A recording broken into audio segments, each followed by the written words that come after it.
नमस्कार, आप देख रहे हैं स्वदेश खबर। आपके साथ मैं हूं चंदन सिंह। बड़ी खबर क्रिप्टो करेंसी को लेकर आ रही है, जहां स्टैंडिंग कमेटी की मीटिंग खत्म हो गई है। इस मीटिंग में कमेटी के सदस्यों के बीच अहम चर्चा हुई। माना जा रहा है कि क्रिप्टो को लेकर सरकार विंटर सेशन में बिल ला सकती है और सरकार क्रिप्टो करेंसी को रेगुलेट कर सकती है। आपको बता दें कि पिछले हफ्ते आरबीआई ने क्रिप्टो करेंसी को लेकर अपनी चिंता जताई थी और सरकार से कहा था कि इसको मंजूरी ना दी जाए। अब ईटीना और स्वदेश को एक्सक्लूसिव खबर मिली है कि सरकार बिटकॉइन समेत दूसरी सभी क्रिप्टो करेंसीज को लीगल फ्रेमवर्क में लाने की तैयारी कर रही है।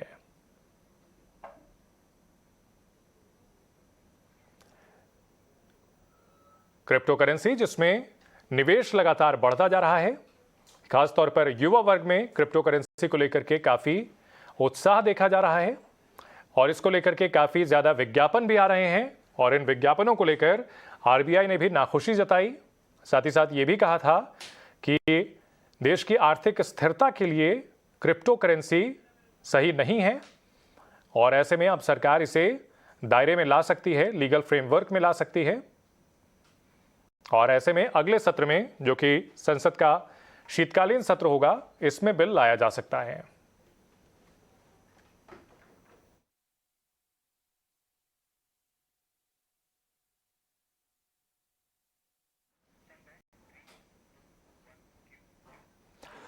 अक्टूबर महीने के ट्रेड डाटा देश की इकोनॉमिक रिकवरी के मोर्चे पर कुछ अच्छी खबर लेकर आए हैं। अक्टूबर महीने में देश का एक्सपोर्ट 43% से ज्यादा बढ़ गया है।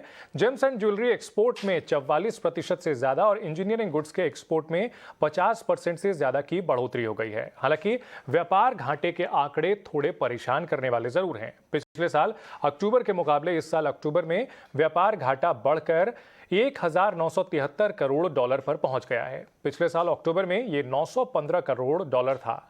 पिछले साल अक्टूबर महीने के मुकाबले इस साल अक्टूबर में इंपोर्ट में भी बढ़ोतरी देखी गई है।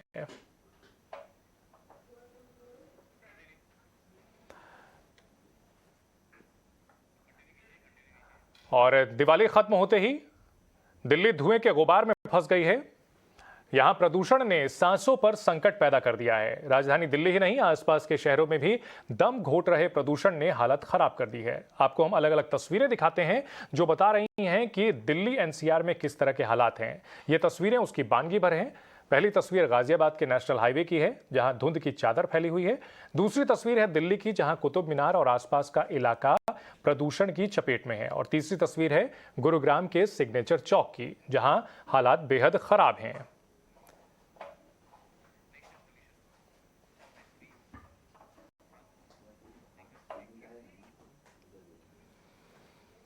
और दिल्ली में पॉल्यूशन को लेकर सुप्रीम कोर्ट में सुनवाई हुई है और काफी ज्यादा हालात खराब बने हुए हैं, क्योंकि राजधानी दिल्ली और एनसीआर के आसपास में प्रदूषण ने हवा खराब कर रखी है।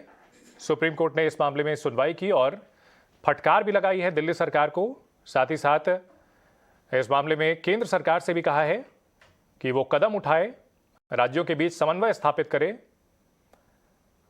दिल्ली सरकार को फटकार लगाते हुए कहा है कि जिम्मेदारी से बचना चाहती है सरकार। पॉल्यूशन को लेकर सुप्रीम कोर्ट में सुनवाई के दौरान कोर्ट ने दिल्ली सरकार को खरी खोटी सुनाई। वहीं दिल्ली सरकार ने भी उठाए गए कदमों की जानकारी दी।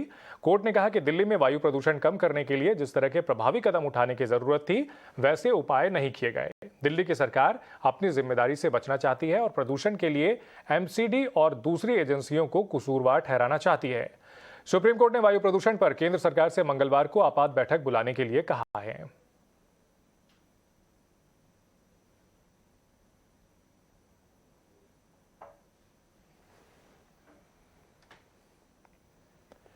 तो प्रदूषण को लेकर सुप्रीम कोर्ट में सुनवाई हुई और इस मामले में सरकारों को खरी खोटी सुनाई गई है। और अब बढ़ते हैं अगली खबर की ओर। किसी ग्राहक के साथ बैंकिंग फ्रॉड होने पर अब उसे बैंकों का चक्कर लगाने के बजाय जल्द ही डायरेक्ट सेंट्रलाइज्ड पोर्टल पर उसकी शिकायत की जा सकेगी। और इस खबर पर पूरी आपको हम जानकारी देंगे कि आखिरकार ये पूरा मामला है क्या। हमारे सहयोगी अंकुर हमारे साथ हैं। अंकुर, बताएं क्या है ये पूरी खबर, कैसे काम करेगा ये सिस्टम? जी हाँ, अभी अगर किसी के साथ ऑनलाइन फ्रॉड हो जाए तो उसको कई जगह चक्कर काटने पड़ते हैं। सबसे पहले पुलिस में कंप्लेंट, फिर बैंक को बताना, और बैंक भी 3 दिन के भीतर वो एड्रेस करेगा, कंप्लेंट रजिस्टर होगी, वो कंप्लेंट एड्रेस भी होगी, पता नहीं। तो इस सब को जो प्रॉब्लम्स हैं इनसे दूर करने के लिए सरकार प्लानिंग कर रही है कि एक डेडिकेटेड पोर्टल बनाया जाए, और इस ऑनलाइन पोर्टल पे आरबीआई और सरकार अभी काम कर रही है। मसलन अभी जो ऑनलाइन फ्रॉड होता है उसमें पहले आपको बैंक को बताना पड़ता है, और बैंक अगर 30 दिन तक इसको एड्रेस नहीं करता है तो आप एक ओम्बड्समैन के पास जा सकते हैं। आपको याद होगा सरकार ने इंटीग्रेटेड ओम्बड्समैन स्कीम लॉन्च की है अभी, और जिसके तहत अलग अलग ओम्बड्समैन की जगह एक सेंट्रलाइज सिस्टम है। तो इसी तरीके से एक सेंट्रलाइज सिस्टम होने वाला है ऑनलाइन फ्रॉड्स को एड्रेस करने के लिए। ठीक है अंकुर, रिजर्व बैंक इंटीग्रेटेड ओम्बड्समैन योजना की जो बात हो रही है इसके बारे में विस्तार से हमारे दर्शकों को बताएं।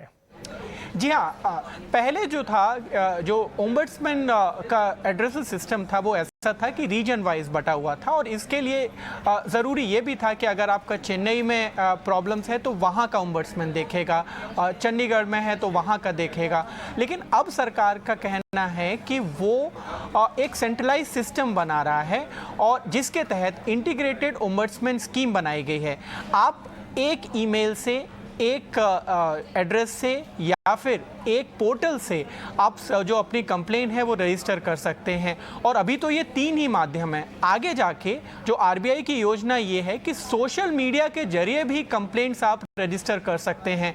पहले जो कंप्लेंट होगी वो रेगुलेटेड एंटिटीज़ को आपको भेजनी पड़ेगी। जाहिर सी बात है, अगर वो रेगुलेटेड एंटिटीज़ 30 दिन के भीतर आपकी कंप्लेंट को एड्रेस नहीं करते हैं, या फिर आप उनके एक्शन से सेटिस्फाइड नहीं हैं, तो आप इस पोर्टल पर लॉगिन कर सकते हैं, या फिर ईमेल भेज सकते हैं, या फिर आप लेटर भी भेज सकते हैं जो कि एड्रेस दिया गया है आरबीआई की तरफ से। अगर इस सब के बावजूद भी आपकी कंप्लेंट एड्रेस नहीं होती है तब भी आप इसको एड्रेस कर सकते हैं, और इसके भी योजना यहाँ पर दी गई है। एक डेडिकेटेड कॉल सेंटर भी है अगर आपको कोई दिक्कत आती है। ये कॉल सेंटर फिलहाल तो 9:30 बजे से 5:30 बजे तक 5 दिन के लिए काम करेगा, लेकिन आगे जाके आरबीआई की स्कीम है कि इसको 7 दिन तक चलाया जाए ताकि ज़्यादा से ज़्यादा एड्रेसल हो सके।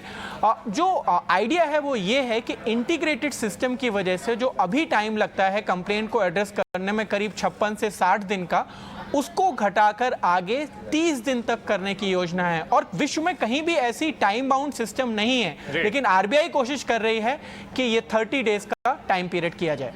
ठीक है, बहुत शुक्रिया अंकुर इस पूरी जानकारी के लिए। तो अब जो कंज्यूमर हैं उनका काम आसान हो सकेगा। वो कहीं भी बैठ करके अपनी बैंक से जुड़ी हुई समस्याओं को सरकार के पास पहुंचा सकेंगे, आरबीआई के पास पहुंचा सकेंगे।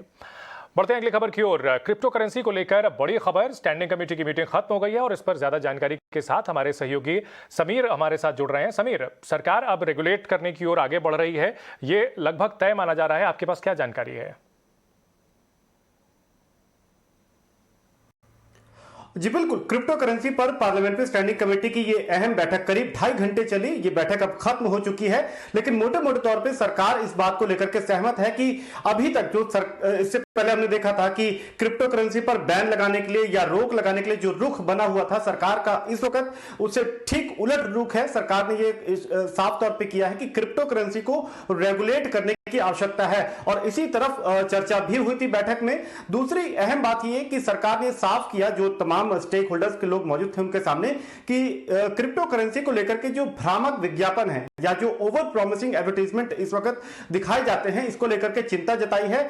स्टेक होल्डर्स में जो प्राइवेट प्लेयर शामिल थे, क्रिप्टो करेंसी जो क्रिप्टो करेंसी में डील करते हैं, उनसे ये बात साफ तौर पे कही गई कि वो अपने स्तर पे इस तरीके के भ्रामक या ओवर प्रॉमिसिंग जो विज्ञापन है उनको देखे, उस पर रोक लगाए। इसके अलावा जो अन्य सांसद मौजूद थे इस बैठक में, उन्होंने भी सरकार से इस बात में साफ तौर पे कहा कि क्रिप्टो करेंसी को अगर रेगुलेट करते हैं तो ये रेगुलेटरी दायरा, इसकी जिम्मेदारी कौन लेगा, सरकार को ये साफ करना चाहिए। और साथ ही जो आप देखते हैं रोजाना अखबारों में या टीवी पे बड़े बड़े विज्ञापन जो आते हैं, जो कई ज्यादा रिटर्न की बात करते हैं, खासकर युवाओं को ज्यादा आकर्षित करते हैं, तो ऐसे विज्ञापनों को लेकर के सरकार क्या स्टैंड लेती है, क्योंकि इस पर रोक लगाने की बहुत आवश्यकता है। इस तरीके से क्रिप्टो करेंसी को लेकर के ये अहम बैठक हुई है। इस बैठक में IIM अहमदाबाद के जो प्रमुख शिक्षाविद हैं वो भी मौजूद थे। CII जो इंडस्ट्री बॉडी है उनके भी रिप्रेजेंटेटिव इस बैठक में मौजूद थे। तो कुल मिलाकर के ये पहली अहम बैठक क्रिप्टो करेंसी को रेगुलेट या लीगल फ्रेमवर्क के दायरे में लाने से पहले ये एक बड़ी बैठक हुई है जिसमें कई विषयों पर चर्चा की गई है। आपको बता दें कि इससे पहले प्रधानमंत्री मोदी ने भी क्रिप्टो करेंसी को लेकर के एक समीक्षा बैठक करी थी और उसमें इस बात का साफ इशारा किया था कि ये जो इवॉल्विंग टेक्नोलॉजी और प्लेटफॉर्म है ये कहीं से भी देश विरोधी गतिविधि का, चाहे मनी लॉन्ड्रिंग हो या टेरर फाइनेंसिंग, इसका जरिया ना बने। इसके लिए सरकार सख्त कदम उठाने के लिए आगे बढ़ेगी। तो क्रिप्टो करेंसी का भविष्य इस वक्त जो दिख रहा है वो यही है कि सरकार इसको रेगुलेट करना चाहती है। इसको लेकर के एक ठोस बिल बना करके आगामी विंटर सेशन में ला सकती है और उसी से पहले ये तमाम स्टेक होल्डर के साथ बातचीत और चर्चा का दौर जारी है। बहुत शुक्रिया समीर इस पूरी जानकारी के लिए। तो क्रिप्टो करेंसी को रेगुलेट करने को लेकर के अब सरकार आगे बढ़ रही है। अगली खबर की बात करते हैं। दिल्ली में प्रदूषण को देखते हुए दिल्ली सरकार ने 1 सप्ताह तक स्कूलों को बंद करने, निर्माण गतिविधियों पर रोक लगाने, सरकारी कार्यालयों में कर्मियों के घर से कार्य करने समेत कई आपात कदमों की घोषणा की थी। दिल्ली के बाद हरियाणा सरकार ने भी बड़ा कदम उठाया और गुरुग्राम, फरीदाबाद, सोनीपत और झज्जर में स्कूलों को 17 नवंबर तक बंद करने का फैसला लिया। इससे पहले केजरीवाल सरकार ने कोर्ट को बताया कि वो राजधानी में पूरी तरह से लॉकडाउन लगाने के लिए तैयार हैं। साथ ही NCR यानी गुड़गांव, फरीदाबाद, पलवल, नोएडा, ग्रेटर नोएडा और गाजियाबाद में भी लॉकडाउन लगाने की पैरवी की है। वहीं दिल्ली NCR में जहरीली हवा से लोगों को न सिर्फ सेहत संबंधी चुनौतियों का सामना करना पड़ रहा है बल्कि देश की अर्थव्यवस्था को भी तगड़ी चोट पड़ रही है। हालांकि कुछ सेक्टर ऐसे भी हैं जिन्हें बढ़ते प्रदूषण का फायदा हो रहा है। देखिए ये रिपोर्ट।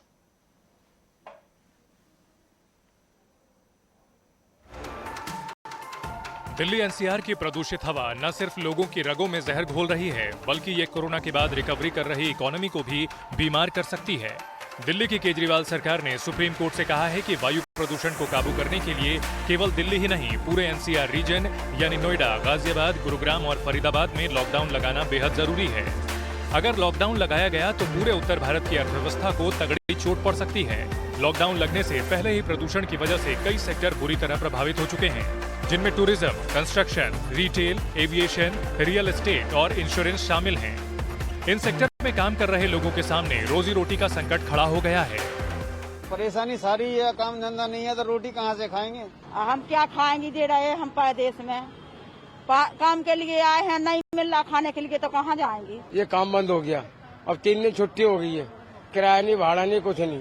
हम डेली जाते हैं पलवल से आना जाना, 3 दिन का बड़ा कष्ट है हमारे को। कोविड महामारी की दस्तक से पहले साल 2019 में ही प्रदूषण की वजह से देश की इकोनॉमी को भारी चपत लगी थी। 2019 में इकोनॉमी को 7 लाख करोड़ रुपए का नुकसान हुआ। देश की अर्थव्यवस्था का 3% हिस्सा प्रदूषण की भेंट चढ़ गया। देश के IT सेक्टर को GDP के 0.7% का नुकसान हुआ। वहीं टूरिज्म सेक्टर में GDP के 1% की गिरावट दर्ज की गई। ऐसे में कोविड के बाद पहले से करा रही अर्थव्यवस्था को प्रदूषण की वजह से कितना बड़ा झटका लग सकता है, ये अंदाजा लगाना मुश्किल है। हालांकि सिक्के का दूसरा पहलू ये है कि घरों में कैद होने को मजबूर लोग साफ हवा की खातिर मुंह मांगे पैसे खर्च करने को तैयार हैं। लिहाजा दिल्ली NCR ही नहीं, उत्तर भारत के तमाम शहरों में एयर प्यूरिफायर की बिक्री बेतहाशा बढ़ गई है। भारत में एयर प्यूरिफायर की सालाना बिक्री 500 करोड़ तक पहुंच गई है। इसका 80% बाजार दिल्ली NCR और आसपास के शहरों में है। उत्तर भारत में तकरीबन 400 करोड़ के एयर प्यूरिफायर की बिक्री होती है। अकेले साल 2021 में प्यूरिफायर की बिक्री 30% तक बढ़ी है। AC कंपनियों ने एयर प्यूरिफिकेशन वाले वेरिएंट लॉन्च किए हैं।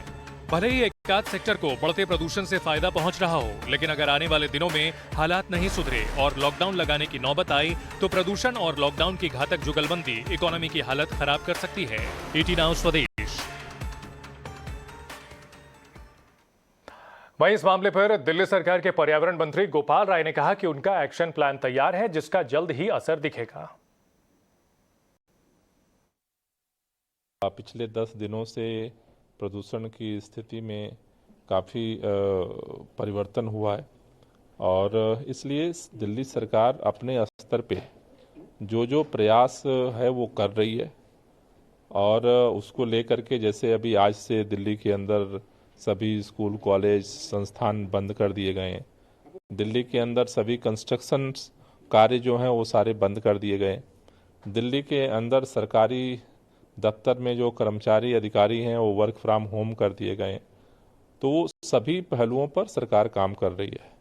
जहाँ तक सुप्रीम कोर्ट की बात है, सुप्रीम कोर्ट में भी आज हमने एफिडेविट भी दाखिल किया है कि हम दिल्ली के अंदर लॉकडाउन के लिए भी तैयार हैं, लेकिन ये सारी चीज़ें इफ़ेक्टिव तब होंगी जब पूरे दिल्ली, हरियाणा जो है, उत्तर प्रदेश, सभी मिल करके जब एनसीआर में लॉकडाउन होगा तो इसका इम्पैक्ट होगा। तो सरकार प्रदूषण से लड़ने के लिए हर कदम उठाने को तैयार है।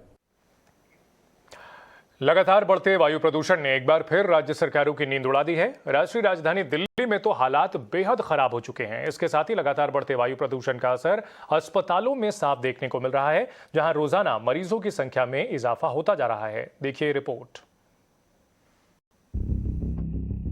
जहरीली हवा की चपेट में उत्तर भारत। दिल्ली एनसीआर की हवा में बीमारियों की दस्तक। साफ हवा के लिए तरस रही दिल्ली। इन दिनों दिल्ली समेत उत्तर भारत के कई राज्य वायु प्रदूषण की मार झेल रहे हैं। राष्ट्रीय राजधानी में वायु प्रदूषण का असर अस्पतालों में साफ देखने को मिल रहा है। प्रदूषण के चलते लोगों को आंखों में जलन, सांस लेने में दिक्कत जैसी कई परेशानियों का सामना करना पड़ रहा है। वहीं सुप्रीम कोर्ट की नाराजगी के बाद दिल्ली में वायु प्रदूषण कम करने के लिए उठाए गए कदमों का थोड़ा बहुत तो फायदा हुआ है। सोमवार को दुनिया भर के एयर क्वालिटी इंडेक्स पर नजर रखने वाली संस्था IQ एयर की ओर से जारी आंकड़ों के मुताबिक दिल्ली वायु प्रदूषण के मामले में एक स्थान खिसक कर दूसरे स्थान पर आ गई है। मैं 4 बजे उठता हूँ जब सवेरे को, तो आंखों में जलन और सांस लेने में परेशानी, और चाहे कितना भी कपड़ा आपने मास्क लगा लिया फिर भी यही हालत रहता, और जब 6 बजे और ज़्यादा हो जाता, मतलब बढ़ता चला जाता, और फिर 8-9 बजे के बाद में कुछ घटता, और आंखों में जलन, परेशानी, सांस लेने में खांसी, जैसे दम सा घुट रहा, इस टाइप से होता। IQ एयर की ओर से जारी दुनिया के टॉप 10 शहरों की सूची में भारत के 2 शहर शामिल हैं। सूची में दूसरे स्थान पर दिल्ली है, जिसका वायु गुणवत्ता सूचकांक यानी AQI करीब 286 है, तो वहीं 8वें नंबर में मुंबई की हवा भी काफी प्रदूषित दर्ज की गई। भारत की आर्थिक राजधानी का AQI सोमवार सुबह करीब 163 रहा। इसके साथ ही प्रदूषण के चलते 65 साल से ज्यादा उम्र के लोगों को ज्यादा परेशानियों का सामना करना पड़ रहा है। Winter is coming, so winter plus this bad air quality index that will lead on to more coronary artery diseases, more heart attacks will be there, myocardial infarctions, and lots of other events, and especially in the older age group, more than 65-year-old age group, in those patients, geriatric patients, that affects more. वहीं एक तरफ जहां कई राज्यों में वायु प्रदूषण बढ़ रहा है, वहीं दूसरी तरफ इससे बचने के लिए लोग पहाड़ी इलाकों का रुख कर रहे हैं। दिवाली के बाद जहां कई शहरों में AQI का स्तर बढ़ा है, वहीं शिमला में सैलानियों की संख्या में इजाफा हो रहा है। हिमाचल प्रदेश में AQI का स्तर दूसरे राज्यों से काफी बेहतर है। यही वजह है कि यहां पर आने वाले सैलानियों की संख्या में लगातार इजाफा हो रहा है। ET नाउ स्वदेश। साइबर सिटी गुरुग्राम में ठंड की दस्तक के साथ प्रदूषण का स्तर भी बढ़ने लगा है और हालात ये हो चुके हैं कि PM 2.5 और PM 10 के स्तर में एकाएक बढ़ोतरी देखी जा रही है। साथ ही AQI का स्तर भी डेंजर लेवल में जा पहुंचा है। गुरुग्राम के सिग्नेचर टावर चौक पर सुबह उगता सूरज भी ऐसा लगता है मानो धूल के गुबार में कोई बल्ब जल रहा हो। चारों तरफ वातावरण में धूल के कणों का एहसास आसानी से किया जा सकता है। घूमने निकले लोगों की माने तो दीपावली के बाद जब से प्रदूषण का स्तर बढ़ा है, तब से उन्हें आंखों में जलन और सांस लेने में तकलीफ के साथ साथ गले में भी खराश महसूस हो रही है। आंखों में जलन होती है और बुखार की शिकायत और जुकाम होता है यहाँ पे। अच्छा, ये पिछले कब से महसूस कर रहे हैं आप? ये हो गया एक महीना हो गया। दिवाली के बाद से? दिवाली के बाद से। मतलब और दूसरा गले में भी? गले में ये खराश हो जाती है, खराश। क्या इसकी वजह क्या? प्रदूषण मान रहे हैं? प्रदूषण, ये जो है ना, जो प्रदूषण फैल रहा है ना, ये बम पटाखों का, इससे होता है। धुंध हो रहा है और आंखों में चिड़चिड़ाहट है। अच्छा, कब से है ये दीपावली से है जी, दीपावली से। अभी तक खत्म नहीं हुआ? दीपावली तो बहुत दिन हो गए ना, अभी खत्म ना हुआ। कोरोना के बाद आर्थिक ग्रोथ की रफ्तार में तेजी लाने के मकसद से आज वित्त मंत्री निर्मला सीतारमण राज्यों के मुख्यमंत्रियों और वित्त मंत्रियों के साथ बड़ी बैठक कर रही हैं। आम बजट से पहले इस बैठक को काफी अहम माना जा रहा है, जिसमें निवेश और रिफॉर्म के मुद्दे पर राज्यों की भी राय मांगी जा रही है। ज्यादा जानकारी के लिए हमारे सहयोगी प्रकाश प्रियदर्शी हमारे साथ जुड़ रहे हैं। प्रकाश, अहम बैठक है, निश्चित तौर पर काफी कुछ इस पर दारोमदार होगा कि आगे आने वाले समय में आर्थिक नीतियां क्या होंगी सरकार की। जी बिल्कुल, काफ़ी अहम बैठक है और एक मैराथन बैठक हम कह सकते हैं। 3 बजे ये बैठक शुरू हुई है और अभी भी ये बैठक चल रही है। 7:45 बजे के आसपास हमें जो जानकारी मिल रही है उसके हिसाब से वित्त मंत्री मीडिया से मुखातिब होंगी। ये बैठक इसलिए ज़्यादा खास है कि कोरोना के बाद अर्थव्यवस्था की जो रफ्तार है वो पटरी पर लौट रही है, लिहाजा इसकी रफ्तार में और तेज़ी कैसे लाई जाए, इसमें राज्यों की भूमिका अहम होगी। वो 2 नज़रिए से, पहला कि सरकार ने जो रिफॉर्म्स मेजर्स लिए हैं उसमें राज्यों की भूमिका ज़्यादा अहम इसलिए है कि उसको इम्प्लीमेंट करना है, और दूसरा ये कि जो कैपिटल एक्सपेंडिचर है सरकार अपने लेवल पे तो उसको बढ़ा रही है, राज्यों से भी कह रही है कि वो कैपिटल एक्सपेंडिचर में बढ़ोतरी करें। करीब करीब उसके लिए एक टारगेट सेट किया गया है। करीब 7 राज्यों ने इस टारगेट को पूरा भी कर लिया है, बाकी राज्यों से भी उम्मीद की जा रही है।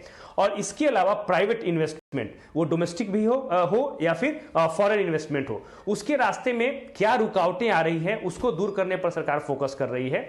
वो इसलिए क्योंकि इस वक्त माहौल बेहतर है, क्योंकि इकोनॉमी में डिमांड लौट रही है, लिहाजा निवेश की गुंजाइश है। इसको देखते हुए राज्यों से यह कहा जा रहा है कि जो दिक्कतें हैं उसको जल्दी से जल्दी दूर करें, और इसके लिए कुछ अहम जो सेक्टर्स हैं, जो फील्ड्स हैं, उसकी पहचान की गई है। सबसे पहला तो ये है कि इंडस्ट्री को कैसे आसानी से जो है ज़मीन मुहैया कराई जाए ताकि वो अगर प्लांट लगाना चाहते हैं तो लगा लें। उसके लिए कैसे लैंड बैंक सभी राज्यों के पास हो, जो रूल्स हैं उसको कैसे आसान किया जाए। साथ ही साथ इलेक्ट्रिसिटी जो है कैसे सस्ती दरों पर बिजली जो है इंडस्ट्री को दी जाए, क्रॉस सब्सिडी एक दायरे में हो, कैसे डिस्कम्स को ज़्यादा मजबूत किया जाए ताकि इंडस्ट्री को आसानी से बिजली मिल पाए।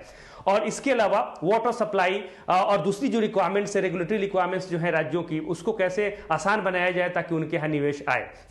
इन सब के अलावा एक अहम चीज ये है क्योंकि बजट के ठीक पहले ये बैठक हो रही है, लिहाजा बजट में किस तरह की उम्मीदें हैं, मुख्यमंत्री भी इस बैठक में है, लिहाजा इसका इंपॉर्टेंस जो है ज्यादा अहम है क्योंकि फैसले तुरंत लिए जा सकते हैं।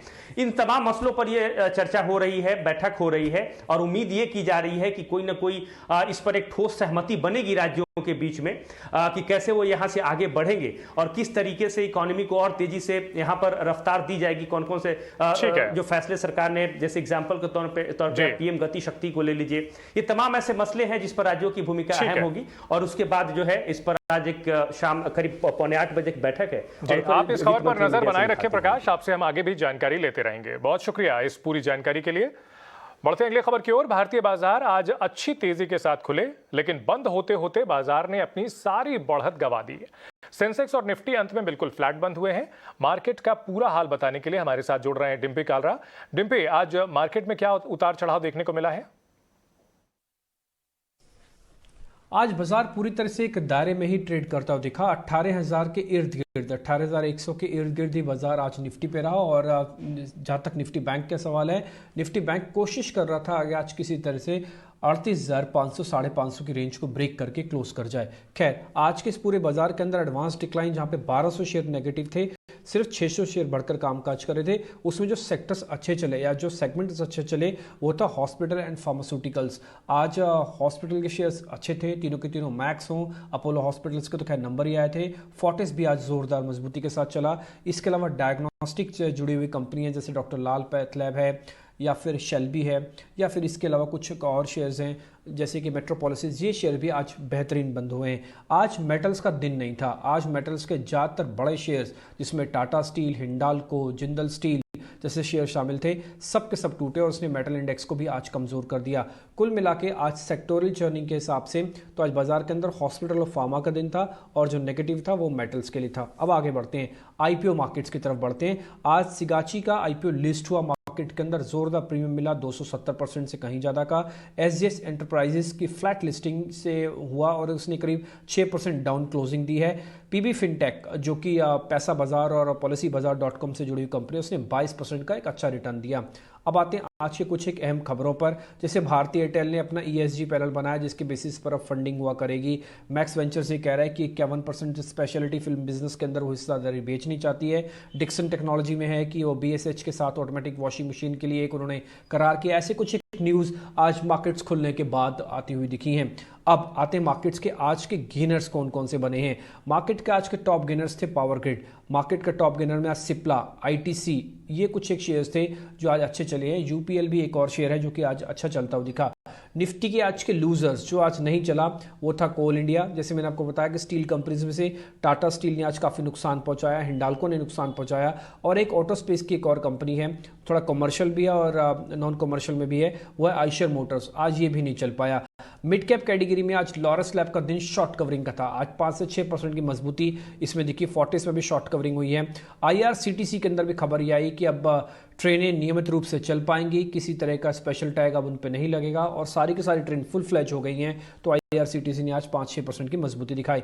बायोकॉन चला तो बायोकॉन के सिस्टर कंसर्न सिंजिन भी आज काफ़ी मजबूती के साथ चली। मिड कैप लूजर्स में मन्नापुरम फाइनेंस जैसे 8-9% ऊपर गया था वैसे 8-9% सीधा नीचे आ गया। इसके अलावा M&M, इमामी जैसे कुछ एक और शेयर्स भी आज कमजोरी की कगार पर दिखे हैं।